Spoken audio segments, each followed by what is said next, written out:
Hello दोस्तों, आपका stock analysis channel में आपका स्वागत है। आज हम इंडियन इन्फोटेक लिमिटेड कंपनी के बारे में बात करने वाले हैं। यहाँ पर इस कंपनी से दो बड़ी अपडेट निकल कर आ रही है। इन दो बड़ी अपडेट के साथ साथ इस कंपनी को हम फंडामेंटली भी देखेंगे। एक साल में कंपनी का नेक्स्ट टारगेट प्राइस कहाँ तक जा सकता है, सभी के ऊपर बात करने वाले हैं। तो आइए वीडियो को स्टार्ट करते हैं।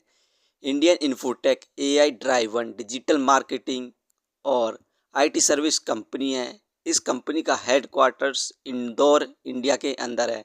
ये company specially web development, performance marketing और ऑटोमेशन का कार्य करती है। Indian infotech and software limited company का शेयर प्राइस अभी 58 पैसे चल रहा है। आज के दिन इस कंपनी में हमें 1.69% की गिरावट देखने को मिल रही है। कंपनी का ओपनिंग प्राइस 59 पैसे था, हाईएस्ट 59 पैसे गया और आज का लो रहा 57 पैसे। 52 वीक रेंज की बात करें तो 52 वीक लो कंपनी का 47 पैसे है। वहीं पर एक साल का हाईएस्ट ₹1.29 तक गया था। 6 महीने का ग्राफ देखें तो 6 महीने के अंदर इस कंपनी में हमें 10.77% की गिरावट देखने को मिल रही है। 6 महीने से इस कंपनी का शेयर प्राइस 55 पैसे से 60 पैसे के बीच में यहाँ पर ट्रेड कर रहा है।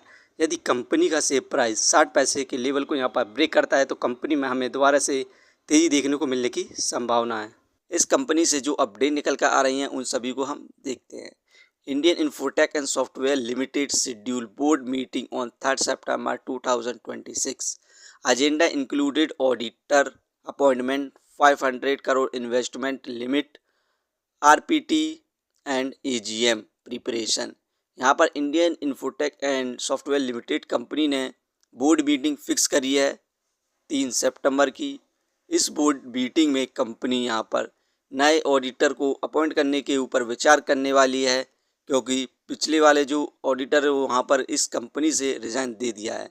और साथ में ही कंपनी यहाँ पर 500 करोड़ का इन्वेस्टमेंट करने के ऊपर भी विचार करेगी और आगे आने वाले RPT और AGM प्रिपरेशन मतलब एनुअल जनरल मीटिंग के ऊपर भी विचार करेगी, ताकि काफ़ी अच्छा यहाँ पर कंपनी के द्वारा परफॉर्मेंस किया जा सके। इस कंपनी ने अपना Q1 रिजल्ट अनाउंस किया। इसकी परफॉर्मेंस देखें तो यहाँ पर नेट प्रॉफिट में हमें डिक्लाइन देखने को मिला है 33.96% का। इस समय नेट प्रॉफिट 1.75 करोड़ हुआ है, जबकि पिछले साल इस कंपनी का नेट प्रॉफिट 2.65 करोड़ था। इस क्वार्टर हमें नेट सेल में भी डिक्लाइन देखने को मिला है 50.75% का। इस समय नेट सेल 5.28 करोड़ हुई है, जबकि पिछले साल इस कंपनी की नेट सेल 10.72 करोड़ थी। यहाँ पर इस क्वाड्रेंट इस कंपनी को जो प्रॉफिट और सेल्स में हमें डिक्लाइन देखने को मिला है ईयरली बेसिस पर, लेकिन प्रॉफिट गेन किया है क्वार्टरली बेसिस पर। इस कंपनी के द्वारा हमें शानदार परफॉर्मेंस देखने को मिल रही है। इसी कारण यहाँ पर बोर्ड मीटिंग भी रखी गई है 3 सितंबर को। इस कंपनी के हम फंडामेंटल देखते हैं। Market capitalization 100 crore. इस कंपनी के शेयर प्राइस से मार्केट लाइफ फिलहाल ठीक है। डेप्ट ऑफ इक्विटी 0, ये एक कर्ज फ्री कंपनी है, ये इस कंपनी का पॉजिटिव पॉइंट है। Return of equity 0.45। यहाँ पर इस कंपनी के द्वारा हमें 1% के भी रिटर्न्स देखने को नहीं मिल रहे हैं per year. Earning per share 0, dividend दे नहीं रही है। Book value 1.85। ये शेयर इस समय बुक वैल्यू से बहुत ज़्यादा सस्ते दाम पर मिल रहा है, फेस वैल्यू 1। दोस्तों ये कंपनी फंडामेंटल काफ़ी बेटर है, क्योंकि ये एक डेप्ट फ्री कंपनी है। इस कंपनी के हम शेयर होल्डिंग पैटर्न्स देखें तो पब्लिक होल्डिंग है कंपनी के अंदर 88.47% की, प्रोमोटर्स की होल्डिंग है कंपनी के अंदर 11.53% की। ये एक पेनी स्टॉक्स के होने के साथ साथ इस कंपनी के अंदर जो प्रोमोटर्स हैं वो ठीक है, क्योंकि एक पेनी स्टॉक्स के हिसाब से जो प्रोमोटर्स होल्डिंग 10% से ऊपर की है, जो कि बढ़िया मानी जाती है।